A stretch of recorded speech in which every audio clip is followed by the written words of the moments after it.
किसी भी कार्य का प्रारंभ पहले विचार में होता है, फिर आचार में और फिर व्यवहार में आता है।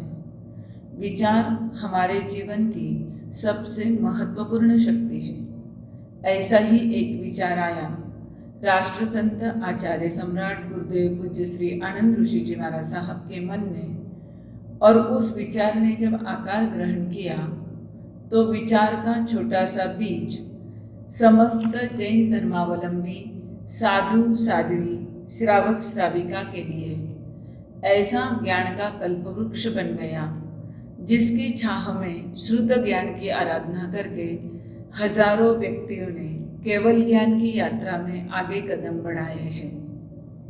आइए देखिए, पसंद कीजिए और बात को आगे पहुंचाइए। आचार्य सम्राट पूज्य श्री आनंद ऋषि जी महाराज साहब के सदुपदेश से संस्थापित श्री तिलोक रत्न स्थानकवासी जैन धार्मिक परीक्षा बोर्ड के निर्माण की छोटी सी झलक।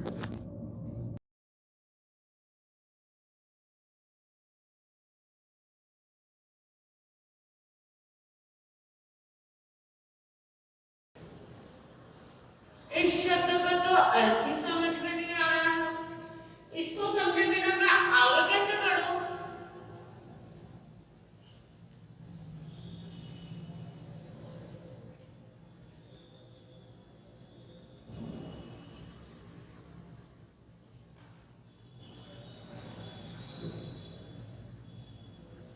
बताइए बनाने भाषा सारा है।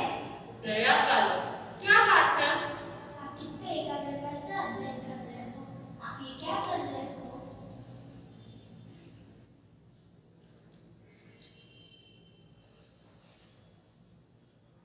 क्या ये सब आपको समझता है?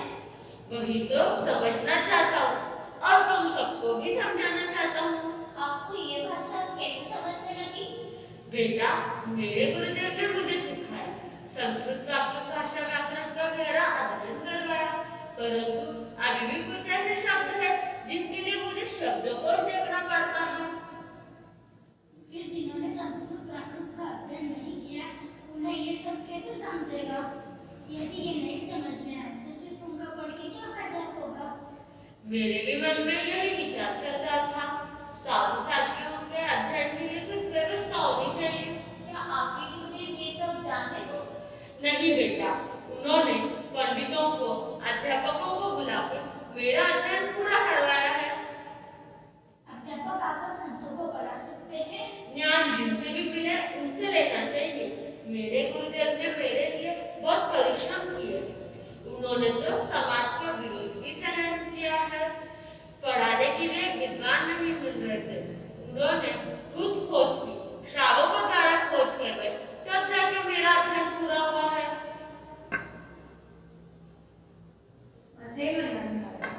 क्या बात है, आज आप कुछ विचार में दिखाई देते हैं। हाँ पंडित जी, पढ़ते पढ़ते एक शब्द में रुकावट आ गई, उस पर ही चिंतन चल रहा था। क्या चिंतन चल रहा है? पंडित जी, आप तो जानते हैं मेरे गुरुदेव ने कितने परिश्रम लेकर मेरा अध्ययन पूरा करवाया है, परंतु अभी भी कुछ ऐसे बातें हैं मैं समझ ही नहीं पाता हूँ। तो जिन्होंने पढ़ा ही नहीं, उनका क्या हाल होगा?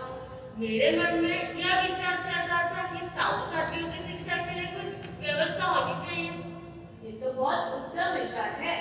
ये बात सुनके मुझे भारी प्रसन्नता हो रही है। इसका शुभारंभ जल्दी ही होना चाहिए। पंडित जी, क्या यह कल्पना आपको वास्तव में अच्छी लगी है? हाँ गुरुदेव, जो साधु साथी अध्ययन की सुविधा से वंचित है, उनके लिए ये बहुत सुंदर व्यवस्था होगी। पंडित जी, यदि कदम उठाना होगा तो पहले हमें विद्वानों की सभा बुलानी होगी। परीक्षा में कौन कौन से ग्रंथ रखे जाएंगे, परीक्षा का स्वरूप क्या होगा, और भी बहुत सी चीजों पर विचार करना होगा गुरुदेव। पंडित जी, फिर यह काम बड़ी परिश्रम का काम है। हम जो ग्रंथ परीक्षा में रखेंगे वे मिल पाएंगे क्या? और हमें अपने आदरणीय संतों से संपर्क करके उनके भी विचार लेने होंगे। महर्षि, ये तो बहुत कठिन काम है, क्योंकि जिन संतों से आप संपर्क करना चाहते हैं वे किसी एक जगह पर निवास नहीं करते। पूरे देश में भ्रमण करते हैं। ऐसे में उनसे संपर्क करना, उनके लिए परीक्षा की व्यवस्था करना अत्यंत गुरुतर दायित्व है। मैं भी यही सोच रहा था, ये बड़ी जिम्मेदारी का काम है। गुरुदेव, आप जैसे योग्य, विद्वान, सामर्थ्यशाली ही इस काम को कर सकते हैं, ऐसा मुझे विश्वास है। पंडित जी, फिर भी यह काम इतना आसान नहीं है, काफी कठिन है। कठिन है, यही उसकी विशेषता है, श्रेष्ठता है। साधारण तो सामान्य श्रेणी में आता है। तो फिर इस कार्य को हाथ में ले ले। हाँ हाँ गुरुदेव, लेना ही चाहिए। इस समय इसकी काफी आवश्यकता है। इससे सुंदर और दूसरा कार्य हो ही नहीं सकता। पंडित जी, आपको ही इस ज्ञान यज्ञ का पुरोहित बनना होगा। ये मेरा सौभाग्य होगा। जैसा आप श्री कहेंगे वैसा ही होगा। आपसे इस कार्य का शुभारंभ कर देना चाहिए। हाँ गुरुदेव, पहले आप मुझे यह बताएं कि इस परीक्षा का स्वरूप क्या होगा? केवल धार्मिक अध्ययन तक सीमित रहेगा या? नहीं पंडित जी, इसका पाठ्यक्रम बनाते समय हमें यह ध्यान रखना होगा कि परीक्षार्थी की पूर्ण अध्ययन की तैयारी हो सके। मतलब इसमें धर्म, आगम शास्त्र, न्याय शास्त्र, व्याकरण, दर्शन, साहित्य और कथा भी हो, जिससे परीक्षार्थी की परीक्षा की पूर्ण तैयारी हो सके। तो फिर आप आरंभ कैसे करोगे? पहले हम इस कार्य की रूपरेखा तैयार करेंगे, फिर विद्वानों के साथ सभा का आयोजन करेंगे। पहले आप मुझे यह बताएं कि इस परीक्षा का केंद्र कहाँ होगा? मेरे गुरुदेव ने सर्वप्रथम स्कूल की स्थापना यहीं पर की थी। उनकी जन्मभूमि भी पाथड़ी के नजदीक मानिकतोंडी में है।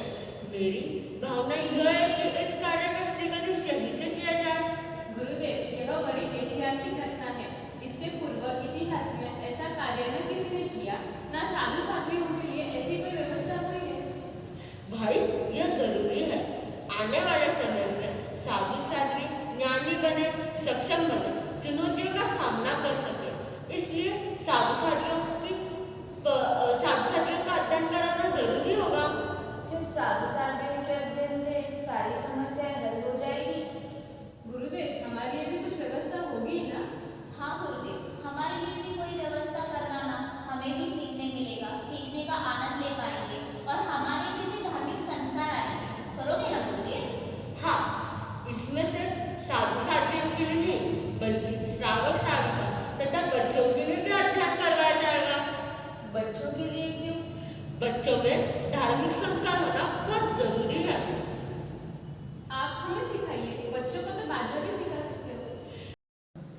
बच्चों के लिए तो सबसे ज्यादा जरूरी है। बचपन ही जीवन की शुरुआत होती है। यदि शुरुआत अच्छी हो तो आगे की जिंदगी भी अच्छी हो सकती है। इसके लिए क्या क्या करना चाहिए? इसके लिए हमें गांव-गांव में पाठशालाएं खुलवानी चाहिए और बच्चों को धार्मिक और नैतिक शिक्षाएं देनी चाहिए। यह तो बड़ी सुंदर बात है, पर परीक्षाओं का क्या? बच्चों के लिए परिचय, प्रवेशिका, प्रथमा आदि परीक्षाएं होंगी। गुरुदेव, हमें तो लगता है आप पहले बच्चों के लिए ही शुरू करें। मनुष्य जाति की जड़ अच्छी होगी तो वृक्ष भी अच्छा ही बनेगा। गुरुदेव, किताबों का प्रकाशन भी करवाएंगे। आप सिर्फ आदेश दो, आप जैसा कहोगे वैसा करेंगे। हाँ गुरुदेव, पर जिस संस्था से हम परीक्षा देंगे उसका नाम क्या होगा? आपने बड़ी अच्छी बात की है। मेरे भी मन में यही विचार चल रहा था।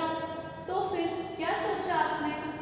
तो बता दो, मेरे जिंदगी में सबसे ज्यादा उपकार रहे हैं मेरे दादा गुरुदेव परम पूज्य श्री त्रिलोक ऋषि जी महाराज साहब एवं मेरे परम उपकारी गुरुदेव परम पूज्य श्री रत्न ऋषि जी महाराज साहब। मेरे हार्दिक भावना यह है कि इन दोनों के नाम से इसका प्रारंभ किया जाए। गुरुदेव, आपकी बात बिल्कुल सही है। पंडित जी, आपको क्या लगता है? इससे ज्यादा उचित और दूसरा नाम हो ही नहीं सकता, पर इसका संयोजन कैसे होगा? इसका संयोजन श्री त्रिलोक रत्न स्थानकवासी जन धार्मिक परीक्षा बोर्ड इस नाम से होगा। बिल्कुल सही, एकदम बराबर है। तो फिर तैयारी है सबकी। इस काम में आप सब मेरा साथ दोगे ना? हाँ गुरुदेव, हाँ गुरुदेव, हम सभी आपके साथ ही हैं। आज मुझे बड़ी प्रसन्नता हो रही है। जिन दादा गुरुदेव ने आशीर्वाद वे मुझे सदैव शक्ति प्रदान की और जिन गुरुदेव ने मुझे सिखाने का इतना बड़ा उपकार किया, उन दोनों के उपकार से गुरु होने का मौका आज मुझे मिल रहा है। वह कैसे गुरुदेव? पंडित जी, जो साधु सात्विक परीक्षा देकर जिन शासन की प्रभावना करेंगे, वे जैन धर्म का गौरव बढ़ाएंगे और श्रावक श्राविका परीक्षा देकर अर्चन करेंगे, तो मेरे दादा गुरुदेव और गुरुदेव की तो भावना पूरी होगी ना। धन्य है गुरुदेव आपकी भावनाओं को। अपने गुरुदेव के प्रति समर्पण एवं साधु साध्वी श्रावक श्राविकाओं के प्रति रही हुई चिंता को हम आपकी इस उदारता